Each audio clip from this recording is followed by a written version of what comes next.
नमस्कार दोस्तों।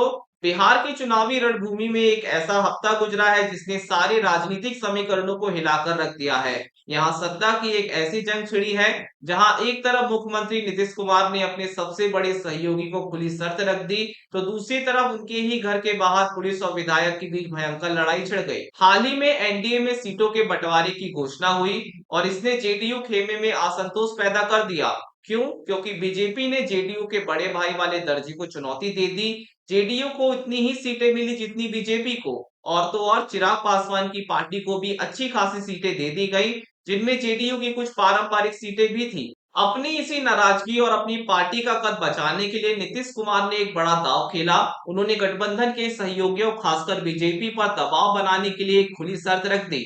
खबरें सामने आई कि नीतीश ने बीजेपी की पूर्ण सहमति के बिना ही अपनी पार्टी के कुछ मजबूत उम्मीदवारों को टिकट बांटने शुरू कर दिए।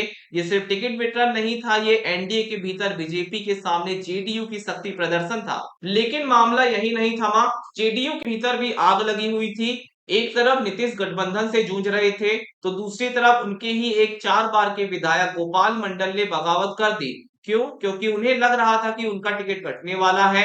और फिर जो हुआ उसने बिहार की राजनीति में नया भूचाल ला दिया। नाराज हुए गोपाल मंडल अपने सैकड़ों समर्थकों के साथ सीधे मुख्यमंत्री नीतीश कुमार के आधिकारिक आवास के बाहर धरने पर बैठ गए। ये इलाका अति सुरक्षित होता है जहां प्रदर्शन वर्जित है। पुलिस ने तुरंत उन्हें रोकने के लिए घेराबंदी की। भयंकर लड़ाई का मंजर था जब पुलिस ने उन्हें जबरन हटाने की कोशिश की और समर्थकों ने प्रतिरोध किया। आचार संहिता का हवाला देते हुए पुलिस को आखिरकार गोपाल मंडल को घसीटकर वहां से हटाना पड़ा। बिहार की राजनीति में इस वक्त हर तरफ हंगामा है।